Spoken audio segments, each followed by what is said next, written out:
Apocalipsis, capítulo 1, versos 9 al 11. Yo, Juan, vuestro hermano, y copartícipe vuestro en la tribulación, en el reino y en la paciencia de Jesucristo, estaba en la isla llamada Patmos, por causa de la palabra de Dios y del testimonio de Jesucristo. Yo estaba en el Espíritu en el día del Señor, y oí detrás de mí una gran voz como de trompeta que decía: Yo soy el Alfa y la Omega, el primero y el último. Escribe en un libro lo que ves y envíalo a las 7 iglesias que están en Asia, a Éfeso, Esmirna, Pérgamo, Tiatira, Sardis, Filadelfia y Laodicea. En esta tarde veremos que el Señor Jesús está en medio de sus iglesias. Y eso fue lo que dijo el Señor, ¿no? El Señor dijo: aunque hubieran 2 o 3 congregados en mi nombre, yo estoy en medio. También cuando Él se despide de los apóstoles, les dice: he aquí, yo estoy con vosotros todos los días hasta el fin del mundo. El Señor siempre, Él prometió que iba a estar siempre con nosotros. Como iglesia no estamos solos. Tenemos una guía, un faro que nos guía a toda verdad. Él también nos envió a la tercera persona de la Trinidad. El Espíritu Santo es la persona que nos enseña. ¿Recuerdan? En Juan 14 dice que Él nos iba a enseñar todas las cosas que habían de venir, también ahí en el capítulo 16. Él siempre está con nosotros, no estamos solos. Y veremos eso en estos versículos 9 al 11, que Él está en medio de sus iglesias. Vimos primeramente en los versículos 1 al 3 que los planes de Dios producen gozo y no miedo. A los creyentes verdaderos, a los verdaderos hijos de Dios, el libro de Apocalipsis no les da miedo. Todo lo contrario. Porque el libro de Apocalipsis nos presenta el triunfo final del Cordero, el triunfo final del Señor Jesucristo. Así que, ¿quiénes tienen que tener miedo al leer Apocalipsis? Los que no creen en Dios. A ellos sí les da miedo, porque además no lo entienden y ven todos los juicios y ellos sí sienten miedo. Pero nosotros los hijos de Dios, dice: bienaventurados los que lo leen y los que guardan las palabras de esta profecía. Los hijos de Dios no tienen miedo, tienen gozo, porque veremos aquí en el libro de Apocalipsis el triunfo final del Señor Jesucristo sobre el pecado, sobre la injusticia y la instauración final de su reino perfecto en este mundo y también el reino eterno. También vimos en los versículos 4 al 8, la semana pasada, que el Señor Jesús es el soberano de la historia. Tenemos plena paz, confianza y gozo porque nuestro Señor Jesucristo es el soberano de la historia. Él pondrá punto final a todos los gobiernos terrenales para instalar finalmente su reino de justicia en este mundo. En estos versículos 9 al 11, con la ayuda del Señor, veremos que el Señor Jesús está en medio de sus iglesias. Versículo 9 dice: Yo, Juan, vuestro hermano, y copartícipe vuestro en la tribulación, en el reino y en la paciencia de Jesucristo, estaba en la isla llamada Patmos, por causa de la palabra de Dios y el testimonio de Jesucristo. En primer lugar dice: Yo, Juan, vuestro hermano. Qué diferente, ¿no?, a cómo se presentan otros apóstoles. Muchas veces los otros escritores del Nuevo Testamento dicen: Yo, Pablo, apóstol, por ejemplo. Aquí Juan no se presenta con ningún título de autoridad, porque aparentemente nadie lo está retando, ni nadie lo está desafiando. Ni siquiera Juan aquí se presenta como anciano, no, se presenta como hermano. Y no hay mejor título entre nosotros, ¿no?, que este, que a uno le digan hermano, hermano en Cristo. Él se presenta así, quizás pensando además en que ya todos los demás apóstoles han muerto.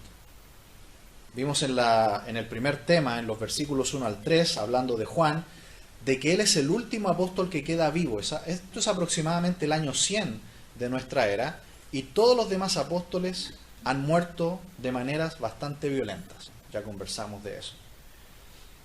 También Lucas, también Marcos y otros colaboradores del grupo del Señor Jesús y de los apóstoles también han muerto de maneras muy violentas. Juan, entonces, el último, en la época de Domiciano, el emperador romano de aquel tiempo, él ya lo había condenado a Juan, ¿recuerdan?, a una muerte muy violenta, a morir hervido en aceite. Sin embargo, la historia nos muestra que Juan por alguna razón quedó libre y fue llevado en vez de esa muerte terrible a esta isla cárcel llamada Patmos. La historia también nos cuenta, no la Biblia, sino la tradición, de que Juan finalmente es liberado, enviado a Éfeso, y él allí muere anciano. Así que él se presenta de esta manera: Juan, vuestro hermano. Y mire qué más, dice: copartícipe vuestro en la tribulación, en el reino y en la paciencia de Jesucristo. Qué hermoso, ¿no? Que al igual que Pedro, cuando aquella persona trató de comprarle el don de la fe, Pedro le dice: yo no tengo ni plata ni oro, pero ¿qué tengo? El Evangelio del Señor Jesucristo. Aquí Juan les dice a los hermanos: yo no comparto con ustedes ni riquezas, ni honra del mundo, ni nada de esta tierra, pero sí algo compartimos. Copartícipe perfectamente podría ser compañero vuestro de tribulación, pero en el reino y en la paciencia de Jesucristo. Fíjense que en primer lugar les dice: yo soy compañero de ustedes, copartícipe de ustedes, en primer lugar en tribulación. ¿Sabe lo que significa la palabra tribulación aquí? Significa trillar, trillar. Tal como en el campo se trilla el grano, ¿no?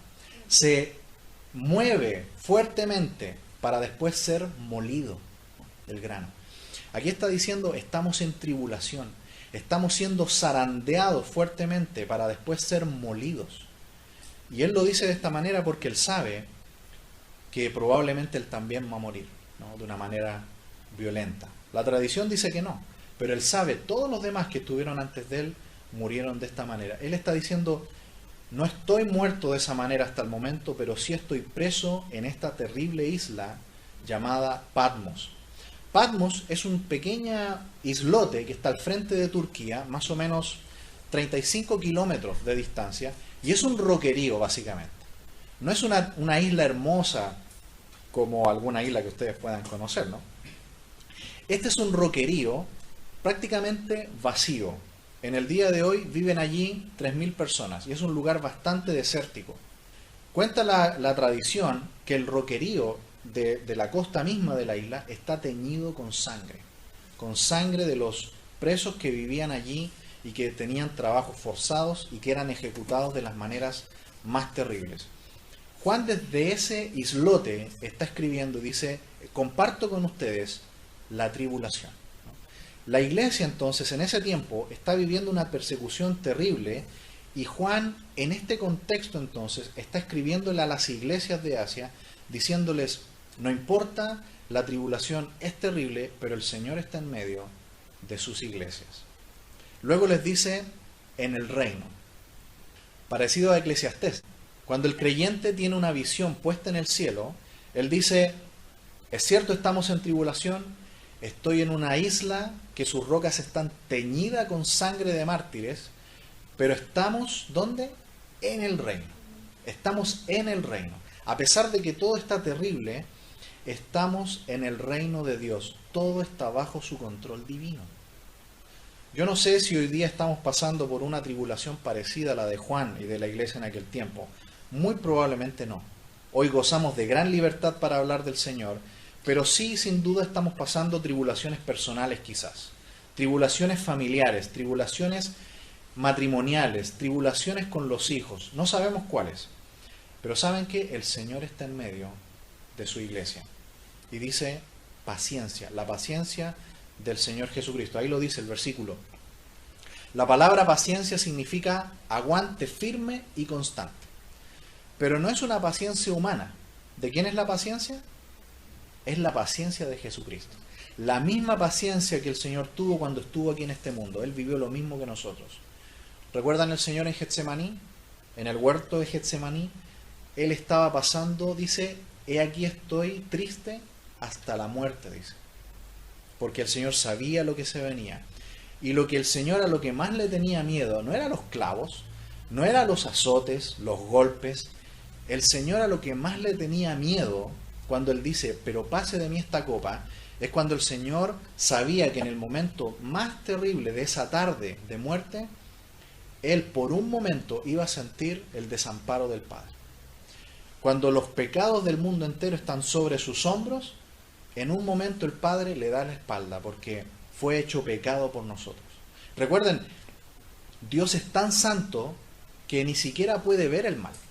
Y cuando el Padre ve al Hijo cargado con todos los pecados del mundo, el Padre no lo puede ver. Y por eso el Señor Jesús exclama desde la cruz, Padre, no dice, Dios mío, ¿por qué me has desamparado?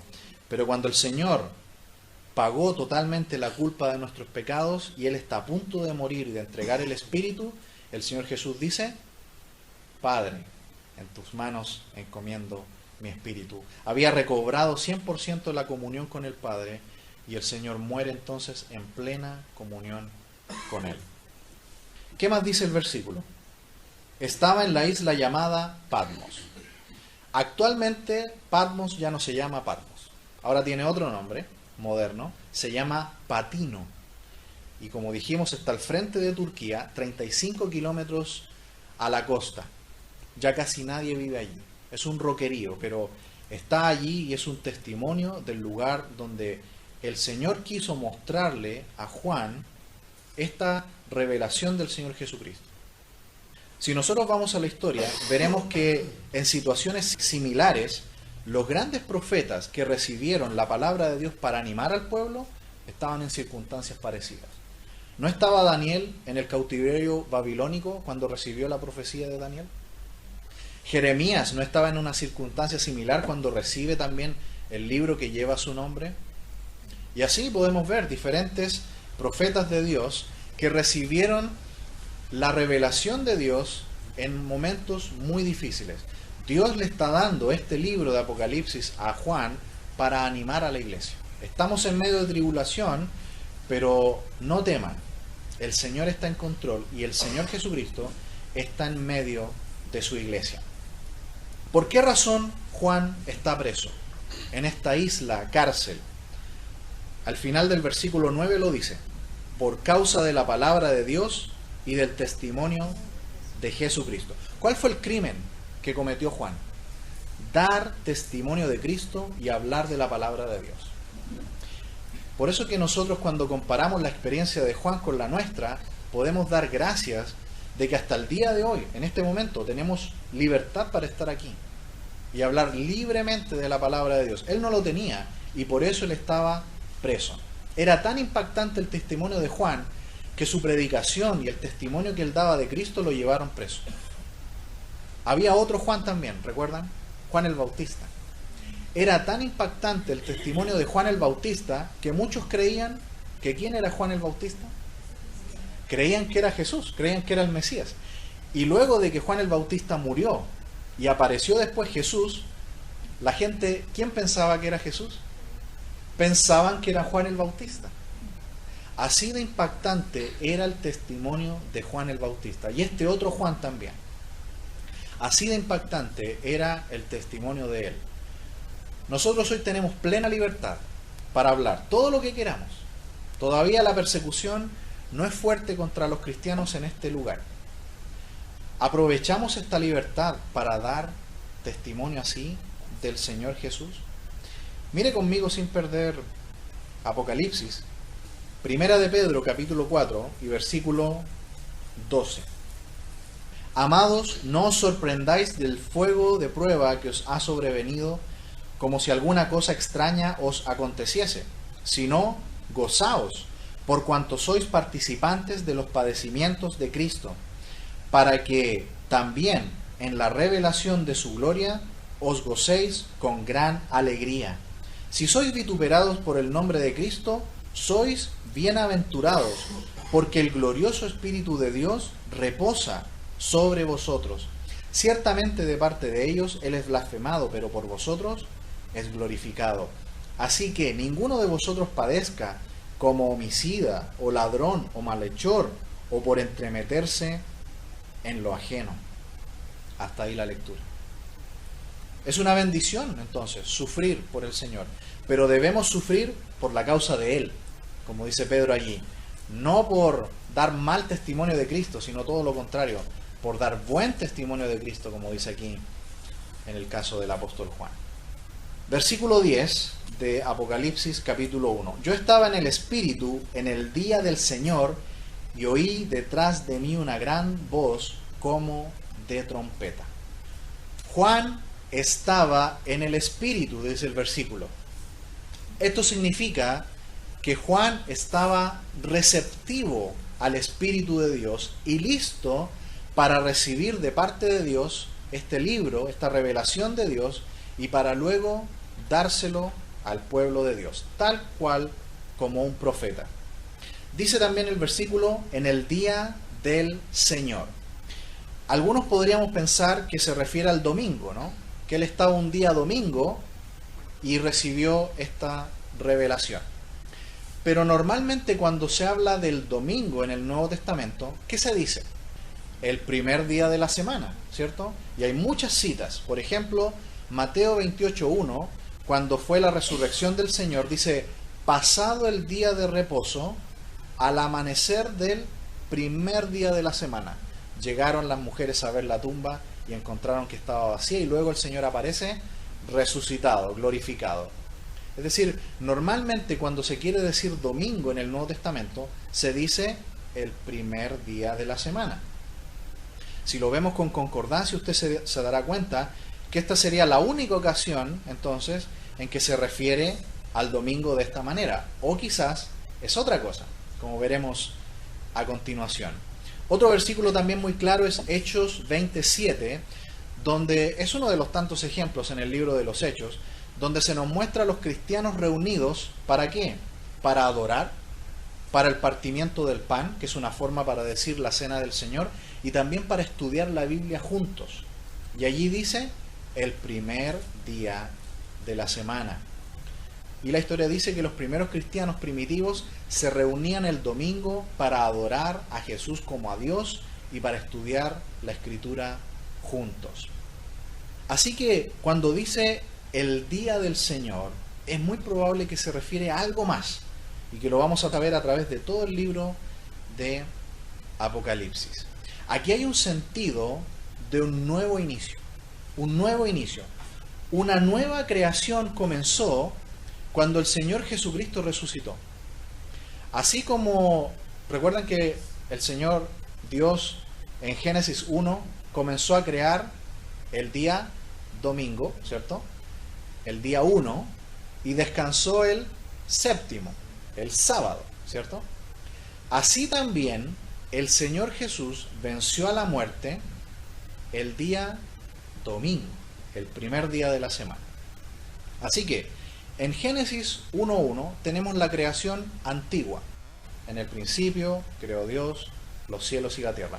Pero después, el mismo Juan, de una manera muy parecida a Génesis, en su Evangelio, en 1:1, dice, en el principio era el Verbo, y el Verbo era con Dios, y el Verbo era Dios. Todas las cosas por Él fueron hechas, y sin Él nada de lo que ha sido hecho fue hecho. Y empieza a desarrollar el Evangelio. Aquí tenemos la nueva creación. Génesis 1:1 es la antigua creación. Ahora Dios ha venido para rescatar a la creación, dar salvación, y comienza una nueva creación que comienza en el corazón del hombre. Pero un día, el día del Señor, el día de Jehová, con sus eventos, dará inicio también. Así que este día del Señor es el día de Jehová, que más que un día es una serie de eventos. El día del Señor. ¿Se acuerdan que hablamos que en el Antiguo Testamento uno de los mandamientos era no tomarás el nombre del Señor en vano? Pero por una humildad o quizás reverencia falsa, los judíos dejaron de pronunciar el nombre sagrado. Pero no era pecado pronunciarlo. ¿Cuál era el pecado? Tomar el nombre del Señor en vano, ¿no? Y dejaron de decir el nombre sagrado de Dios, que nosotros tenemos en nuestras Biblias como Jehová, y comenzaron a decir Adonai, que significa Señor. Así que cuando nosotros vemos en el Nuevo Testamento el día del Señor, la expresión allí es el día de Jehová, ¿no? El día de Jehová. Y este, más que ser un día, es una serie de eventos que se inaugura de la misma manera que la creación, pero a la inversa. Comienza primero con el día del Señor Jesucristo, luego vendrá el día del Señor y finalmente el día de Dios. Quisiera mostrarle cuál es el día del Señor Jesucristo. Primera de Tesalonicenses, capítulo 4, versículo 13. Este es el día de Jesucristo, el arrebatamiento de la iglesia.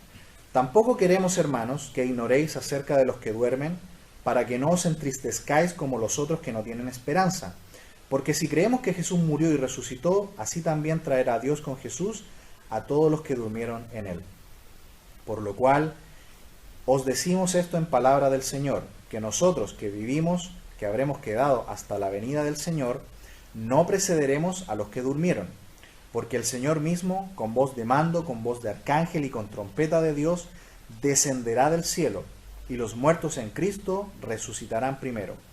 Luego nosotros, los que vivimos, los que hayamos quedado, seremos arrebatados juntamente con ellos en las nubes para recibir al Señor en el aire, y así estaremos siempre con el Señor. Por tanto, alentaos los unos a los otros con estas palabras.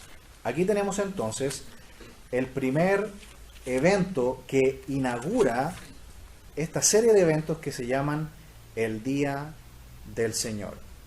Lo podemos ver también en Filipenses, capítulo 1 y versículo 6. Si me acompañan también, Filipenses 1:6. Estando persuadido de esto, que el que comenzó en vosotros la buena obra, la perfeccionará hasta el día de Jesucristo. Tenemos entonces el arrebatamiento de la iglesia, que es el primer evento que va a inaugurar esta serie de eventos que es el día de Jehová o el día del Señor. El arrebatamiento de la iglesia entonces podría ser ahora mismo. No hay nada que impida la venida del Señor y el arrebatamiento de la iglesia. Muchos piensan que tienen que haber señales y una serie de cosas, pero no. Todas las señales van a ocurrir después del arrebatamiento de la iglesia. Lo único que nosotros estamos esperando para que venga el Señor por la iglesia es simplemente que Él venga. Es simplemente que el Padre dé la orden para que el Hijo venga por la esposa que es la iglesia.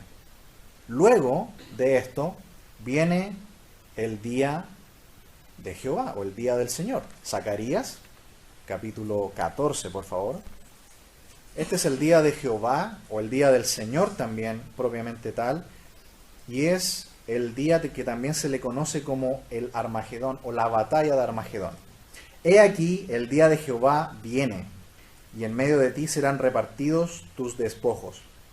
Porque yo reuniré a todas las naciones para combatir contra Jerusalén, y la ciudad será tomada y serán saqueadas las casas y violadas las mujeres, y la mitad de la ciudad irá en cautiverio, mas el resto del pueblo no será cortado de la ciudad. Después saldrá Jehová y peleará con aquellas naciones como peleó en el día de la batalla, y se afirmarán sus pies en aquel día sobre el monte de los olivos, que está enfrente de Jerusalén al oriente, y el monte de los olivos se partirá por en medio, hacia el oriente y hacia el occidente, haciendo un valle muy grande, y la mitad del monte se apartará hacia el norte, y la otra mitad hacia el sur. Hasta ahí la lectura. Este es el día de Jehová, cuando el Señor Jesucristo bajará y todo ojo le verá. Y dice que posará sus pies sobre el monte de los olivos. ¿Cómo termina esta serie de eventos llamado el día del Señor? Termina con el día de Dios.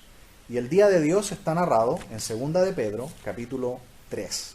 Si me acompañan por favor también, 2 de Pedro, capítulo 3. Versículo 9 en adelante. El Señor no retarda su promesa, según algunos la tienen por tardanza, sino que es paciente para con nosotros, no queriendo que ninguno perezca, sino que todos procedan al arrepentimiento. Pero el día del Señor vendrá como ladrón en la noche, en el cual los cielos pasarán con gran estruendo, y los elementos ardiendo serán deshechos, y la tierra y las obras que en ella hay serán quemadas. Puesto que todas estas cosas han de ser deshechas, ¿cómo no debéis vosotros andar en santa y piadosa manera de vivir, esperando y apresurándoos para la venida del día de Dios, en el cual los cielos, encendiéndose, serán deshechos, y los elementos, siendo quemados, se fundirán? Pero nosotros esperamos, según sus promesas, cielos nuevos y tierra nueva, en los cuales mora la justicia. Volviendo a Apocalipsis entonces, ¿qué es lo que está viendo Juan aquí realmente, en esta visión, en esta revelación que se le está dando por medio del ángel enviado por el Padre y por el Hijo? Él está viendo la serie de eventos que se llaman el Día del Señor. Es una serie de eventos que parten desde los eventos correspondientes desde el arrebatamiento de la iglesia hacia adelante. Primero el arrebatamiento de la iglesia, que se llama el Día de Jesucristo, cuando el Hijo viene por su esposa, la iglesia. Luego se desatan una serie de eventos de juicio sobre la tierra que se llaman la Gran Tribulación hasta la venida del Señor Jesucristo. Esta vez visible a todo ojo, descenderá y posará sus pies sobre el monte de los olivos y destruirá a todas las naciones y ejércitos que vienen a destruir Jerusalén. Luego Él establece sobre la tierra el reino milenial sobre la tierra por 1000 años. ¿Pero qué ocurre al final de los 1000 años? El día de Dios. Dios va a destruir toda la creación que nosotros conocemos ahora. ¿Y qué va a ocurrir? Va a traer cielos nuevos y tierra nueva. Este mundo que usted ve va a ser destruido. El universo entero va a ser deshecho y va a ser hecha toda la creación de nuevo a su estado original. Por eso dice, llegarán los cielos nuevos y la tierra nueva. Y la nueva Jerusalén, que es esta ciudad celestial, dice que va a bajar del cielo y se va a posar sobre la tierra nueva y el cielo nuevo. Y ahí comenzará el reino eterno. Todo esto, con la ayuda del Señor, esperamos verlo en detalle, paso a paso. Eso es lo que está viendo Juan, el desarrollo del día del Señor. No es que un día domingo Él va a registrar todo lo que ve. De hecho, aquí son horas y horas y horas de ver diferentes eventos en sucesión. Él lo que está viendo es el desarrollo del plan final de Dios, donde Cristo se sienta en el trono. Y donde su esposa, la iglesia que somos nosotros, reinaremos con Él. ¿No es maravilloso? Es maravilloso pensar que Él tiene el control de la historia y Él está aquí en medio de su iglesia. Por eso no debemos tener temor con los eventos finales. Él tiene pleno control de todo. Versículo 10 dice, y detrás de mí oí una gran voz como de trompeta que decía, yo soy el alfa y la omega, el primero y el último. Escribe en un libro lo que ves y envíalo a las 7 iglesias que están en Asia, a Éfeso, Esmirna, Pérgamo, Tiatira, Sardis, Filadelfia y la Odisea. Usted se puede imaginar a Juan y escuchar la voz de Jesús. Él, con los recursos que tiene en su mente y en el momento que está escribiendo, él dice, fue como el estruendo de una trompeta. Yo no sé si usted ha tenido a una trompeta que le toque aquí, ¿no? Pero debe ser un estruendo tan grande, pero a la vez tan hermoso. Oír la voz del Señor diciéndole, yo soy el alfa y el omega, el primero y el último. Escribe ahora en un libro todo lo que se te va a mostrar ahora. Ese yo soy es una expresión favorita de Jesús registrada principalmente por Juan. Los yo soy lo encontramos solamente en el Evangelio de Juan. Hay 7 yo soy. Yo soy el camino, yo soy la puerta, yo soy la luz. Hay 7. Y aquí encontramos algunos más en Apocalipsis. Y sin duda nos llevan a Éxodo 3:14. Cuando Dios desde la zarza ardiente le dice a Moisés, yo soy el que soy. Yo soy el que soy. Y ya dijimos que la idea del verbo allí es pasado, presente, futuro. Yo soy el alfa y la omega, el primero y el último. Es decir, yo soy el primero, no hay nadie antes de mí. Yo soy el último, no hay nadie otro como yo después de mí. El alfa y el omega, dijimos que es el compendio de la revelación de Dios. Así como una gran enciclopedia, y a veces hay un compendio, un libro más pequeño que los resume todos, Jesús es el alfa y la omega, es la revelación completa de Dios en forma humana. A Dios nadie le vio jamás, pero el unigénito Hijo que está en el seno del Padre, Él salió, vino al mundo, se encarnó, y es la revelación completa de Dios el Padre. Le da la orden de escribir. Pronto, urgente es la idea, es un imperativo. es para animar a la iglesia ahora en tiempos difíciles. Le ordena copiar todo lo que va a haber a continuación en esta visión en un rollo. Por eso que ahora toma más sentido cuando dice yo estaba en el Espíritu. Se fijan que Juan no está en un éxtasis donde él ha perdido el control de sí, donde él ha perdido el control de sus sentidos. Todo lo contrario. Él está en el Espíritu en el sentido de que está receptivo a ver todo lo que Dios le va a mostrar y él puede escribirlo además. Todo lo que ve lo va a poner por escrito. Tal como Pablo en Efesios 5 cuando dice, antes bien sed llenos del Espíritu de Dios, del Espíritu Santo. Y lo compara con la persona que está ebria, ¿no? Que ha perdido el control de sí mismo. Ser lleno, ser controlado por el Espíritu Santo es estar en plena facultad para escuchar la voz de Dios y para obedecerla.